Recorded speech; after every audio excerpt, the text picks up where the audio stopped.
প্রিয় ভিউয়ার্স, কেমন আছেন সবাই? আজকে আমি তৈরি করেছি দুধ ভাপা পিঠা।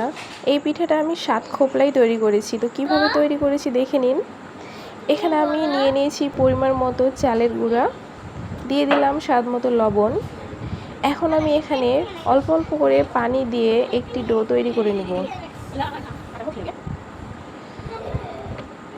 তো প্রথমে এখানে আমি এই আটাটার ডো তৈরি করে নেব। তো তৈরি হয়ে গেছে, এখন আমি কিছুক্ষণ মথে নেব।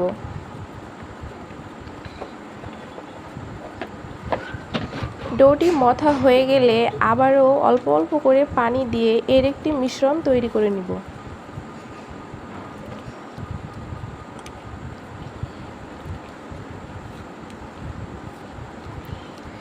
পানিটা অল্প অল্প করে মেশাতে হবে, একবারে পানি দিলে হয়তোবা বেশি হয়ে যেতে পারে, এই কারণে অল্প করে মেশানো ভালো। তো দেখুন মেশানো হয়ে গেছে, এখন আমি একটি হ্যান্ড উইচের মাধ্যমে আরও কিছুক্ষণ বিট করে নিব। মিশ্রণটি পারফেক্টভাবে তৈরি হয়ে গেছে। এখন একটি চামচের সাহায্যে এই পিঠাগুলো ভাপিয়ে নিব।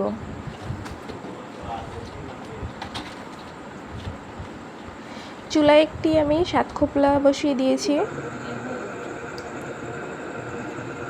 তো এটা গরম হয়ে গেছে, এখন আমি এর মধ্যে তেল ব্রাশ করে নিয়েছি। এখন আমি এই মিশ্রণগুলো এর মধ্যে দিয়ে দিব।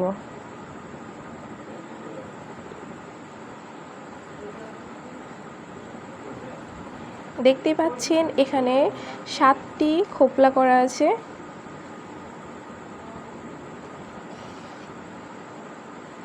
একসাথে 7টি পিঠা তৈরি হয়ে যাবে।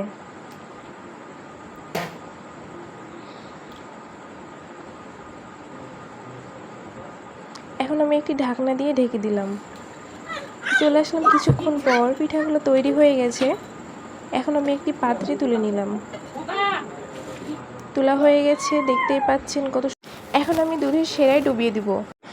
এখানে আমি 1 লিটার দুধ ও চিনি দিয়ে সেরাটা আগে থেকেই তৈরি করে রেখেছিলাম। তো সবগুলো পিঠা এই সেরার মধ্যে ডুবিয়ে দিলাম। এখন আমি পরিবেশন করে নিচ্ছি। দেখতেই পাচ্ছেন কত ইয়াম্মি হয়েছে এই রেসিপিটি। আপনারাও বাসায় ট্রাই করতে পারেন এইভাবে।